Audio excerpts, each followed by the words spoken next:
और मुझे उम्मीद है अगर कोई टीचर पिक्चर पार्टी के अंदर अगर है भी तो ये कौड़ा खड़काएंगे और सब लाइन के अंदर आकर के खड़े होंगे। और मैं शुरुआत करता हूं अपने आप से। पिछले दिनों के अंदर टिकटें बटी और मुझे 50 साल हो गए टिकटें बटते हुए देखते, 50 साल हो गए इलेक्शन लड़ते, 50 साल हो गए अंदर की बात हमारे भाईजान मीडिया वाले किसी न किसी तरह से सुराख निकाल करके और उसके पर लगा करके उसको ऐसा उड़ा देते हैं कि लोगों के जहन के अंदर जाकर के जम जाते हैं। वास्तविकता कुछ और है। लक्ष्मण सिंह को किसने टिकट दिलाई? पार्टी ने। लक्ष्मण सिंह का दफ्तर किसने खोला? इंद्रजीत सिंह ने। और लक्ष्मण सिंह ने 29,000 वोटों से किसने जिताया? आप लोगों ने जिताया। आप लोगों के सहयोग के बिना आज के दिन लक्ष्मण सिंह यहाँ पर से एमएलए नहीं होते। लेकिन मीडिया के अंदर ऐसे कि जैसे मेरी और लक्ष्मण सिंह की तू मैं हो। गलत। 16 आने सरासर गलत। मीडिया में यह भी है कि लक्ष्मण सिंह और वंदना पोपली के बीच के अंदर तो तुम में है, यह भी गलत। आज प्रधान ये है, हम सब विनीता वंदना पोपली के नीचे काम करना है, क्योंकि जिले की पार्टी अध्यक्ष ये है, चाहे मैं मंत्री हूं तो चाहे कोई एमएलए हूं। और ये हमारे पुराने सारे साथी जो पार्टी के पदाधिकारी रह चुके हैं, हमारे प्रधान रह चुके हैं, जनरल सेक्रेटरी रह चुके हैं, सतीश कोड़ा, इसके ऊपर भी जिम्मेवारी पड़ती है। एक जमाने के अंदर जब ये प्रधान हुआ करते थे तो रेवाड़ी के अंदर किसी के कार्यक्रम के अंदर जाने से इनकार कर रहा था कि भाई मेरी बनती नहीं है, जिसको मैंने टिकट दिलाई वही मेरे को गाड़ी बकता है, इसके मैं क्यों बुला रहा है मेरे को। लेकिन ये मेरे ऊपर रोज सुबह शाम खड़ा होकर के जी एक बार के आकर के आप भाषण दे दें, पार्टी के लिए समर्पित है। जो साथी यहां पर बैठे हुए हैं मैं मानता हूं कि सारे के सारे पार्टी के लिए समर्पित हैं। मैं यही नहीं, आप लोगों को वोटर नहीं मानता, मैं आप लोगों को कार्यकर्ता मानता। और आज जो आप करेंगे और मेरी बात और हमारे साथियों की बात जो आगे ले जाएंगे वो ही असर डालेगा हार का और जीत का। अंतर बहुत थोड़ा होता है कि हम यहां भाषण कर दें कि हम 50,000 से जीत जाएंगे, कोई इलेक्शन छोटा नहीं होता।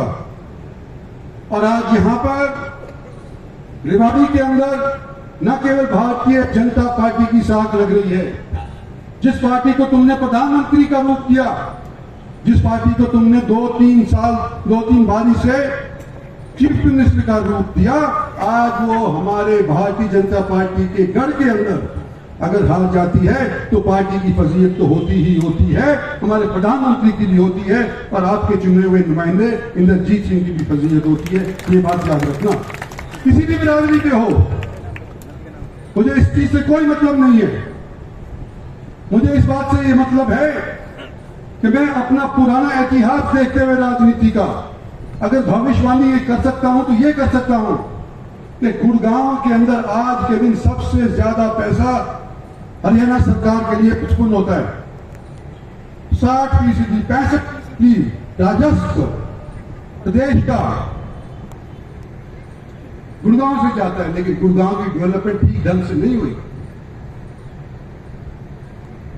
जो लोग सत्तासीन थे उस दौरान और जिसके अंदर मैं भी दोषी, मेरी बात भी जड़ी से रहे, जमीन को काटा, बेचा, नए नए सरमाएदार बना दिए, डेवलपर बना दिए, लोग वंचित रह गए। आज जिस तरह से डेवलपमेंट गुड़गांव के अंदर हुई थी, मैं नहीं चाहता कि रेवाड़ी के अंदर हो, क्योंकि अगला निशाना इसका सरमाएदारों का रेवाड़ी के ऊपर आने वाला है। कुछ लोग कहते हैं कि रेवाड़ी के बीच के अंदर और गुड़गांव के बीच के अंदर हम केएमपी के ऊपर 5 शहर बना देंगे, नए शहर बना देंगे। किसको फायदा होगा भाई? डेवलपर्स को फायदा होगा, सरमाएदारों को फायदा होगा, जमीन काट करके जो बेचेंगे उन लोगों को फायदा होगा। इसका कोई फैसला अभी तक नहीं हुआ है हरियाणा सरकार के अंदर। और मेरी अगर तकलीफ सुनी गई तो ये 5 साल में 5 शहर यहां पर नहीं बनने दूंगा। ये प्रधानमंत्री तक बनने का है।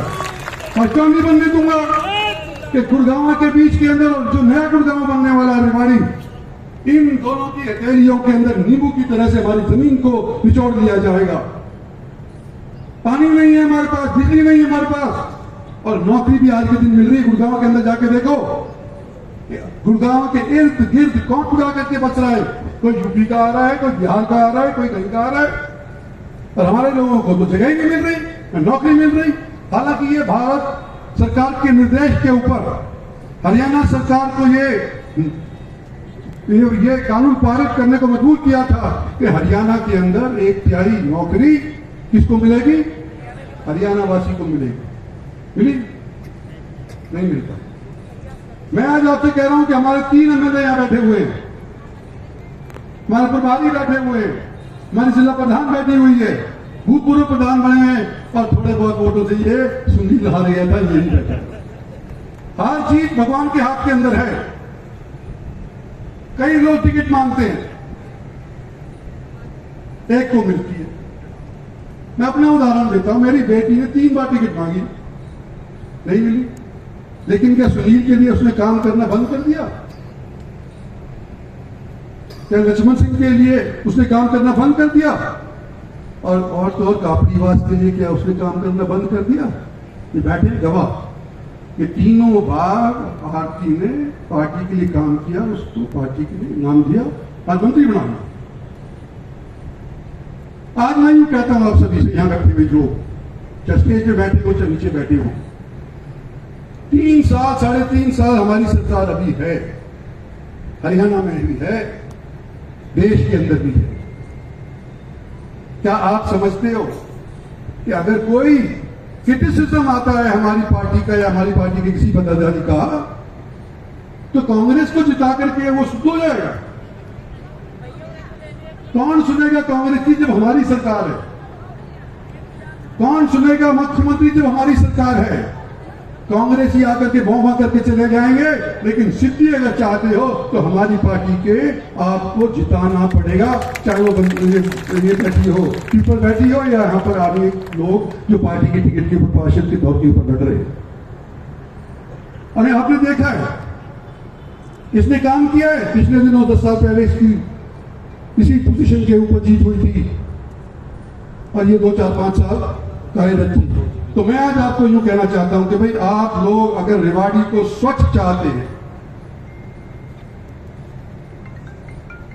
तो आप हमारी पार्टी को जिताओ, हमारी चेयरमैन को जिताओ। और अगर भरोसा नहीं है, अगर क्रिटिसिज्म है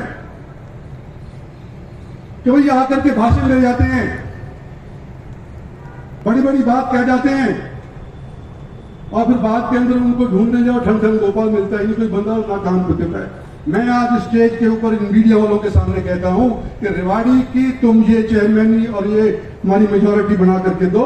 हर मीटिंग के अंदर तो नहीं, लेकिन साल के अंदर 5-6 मीटिंग के अंदर मैं खुद उपस्थित होऊंगा, ताकि यहाँ के पानी की समस्या खत्म हो, ताकि यहाँ पे बिजली की समस्या खत्म हो, और कोई करप्शन नाम की चीज कने नहीं फटके हमारी पार्टी के और हमारी पार्टी के उम्मीदवारों की।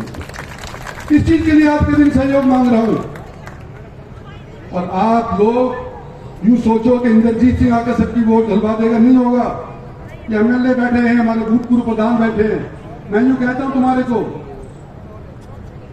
तुम भी अपना 5 दे दो, 4 वार्ड 5 वार्ड लो, 5 वार्ड तो लो, 5 दिन यहां पर रुको,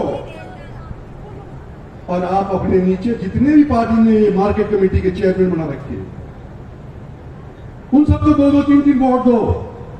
और इसके लिए आप लक्ष्मण सिंह जी बिंदला जी अब इनकी ड्यूटी लगाओ कि जो व्यक्ति आज के दिन पार्टी की तरफ से मुनाफा खा क्या स्थान तो नहीं, लेकिन इसका स्थान जो प्राप्त करे हुए है, वो आज के दिन अपने इन 10 दिनों में से कम 1 हफ्ता रेवाड़ी के अंदर दे या धारूड़ा के अंदर दे। हमारे को इनमें से कोई सा भी इलेक्शन नहीं हारना है, और जीतना भी है, नीरी करके नहीं जीतना। हमने जीतना है, बुलंदी से जीतना है। और वो जब जीते जाएगा, जब मैं भाषण दे के जाऊंगा, जब नहीं जीता जाएगा, जब आप लोग अपनी बात, मेरी बात, उनकी बात को आप जन जन तक पहुंचाएंगे। और कौन खड़ा होगा वो तो पोलिंग बूथ के ऊपर। सवाल तो ये है, तो दिनेश बंसल जी आप तो खड़े नहीं हो पाते, मेरी उम्र के हुए, पर आप छाया में बैठ जी, आप छाया में बैठ जी चौहान साहब, कोई बात नहीं, आप छाया में बैठ करके यहां पर संभालो। ये भूतपूर्व प्रधान है हमारे पार्टी के, और छाया में बैठ करके जो नए पट्टे हैं, जो हमारे साथ लगे हुए हैं, जिनको पार्टी ने अध्यक्ष बनाया है, पदाधिकारी बनाया है, जिसको चेयरमैन मार्केट कमेटी का बनाया, किसी और चीज का की उम्मीद है, उन सबको मैं यूं कहता हूं कि मैं अपनी चील वाली, गिद्ध वाली निगाह नहीं, चील वाली निगाह से देखूंगा दूर तक, चाहे मैं यहाँ पे हूं या ना हूं, कि कौन काम कर रहा है और कौन काम नहीं कर रहा है। और जो काम नहीं कर रहा है उसकी अगर खबर मेरे पास आएगी तो भाई 3.5 साल तक तो मैं हूं, कोई उसकी सुनने नहीं दूंगा, कोई सभी काम करेगा तो। इसलिए आज मैं आपसे निवेदन करना चाहता हूं कि हमने खोला तो दफ्तर है, नीता पीपल का, इसको मेरा आशीर्वाद प्राप्त है, लेकिन साथ साथ जितने भी 32-33 आपके वार्ड हैं, जिसको भी पार्टी की टिकट मिली है, उसका भी बराबर के तौर के ऊपर आप लोगों ने समर्थन करना है, ताकि ये तो हो कि रेवाड़ी से आवाज ऐसी बुलंद होकर के जाए कि भाई सारे हरियाणा के अंदर बातें सबसे ज्यादा नफरी के अनुसार जीत किसी की हुई है तो यहाँ पर हमारी चेयरमैन की हुई है, और धारवाड़ के अंदर हमारी चेयरमैन की हुई है। कोई शक, कोई गलती? आगे के लिए क्या आप लोग तैयार हैं? रेवाड़ी को हम प्रसिद्ध बना सकते हैं नहीं, हम रेवाड़ी को खुशहाल बनाएंगे। कैसे बनाएंगे? हम और आप मिलकर करेंगे, और मैं आपकी कमेटी के बीच के अंदर साल के अंदर कम से कम 5-6 बार बैठ करके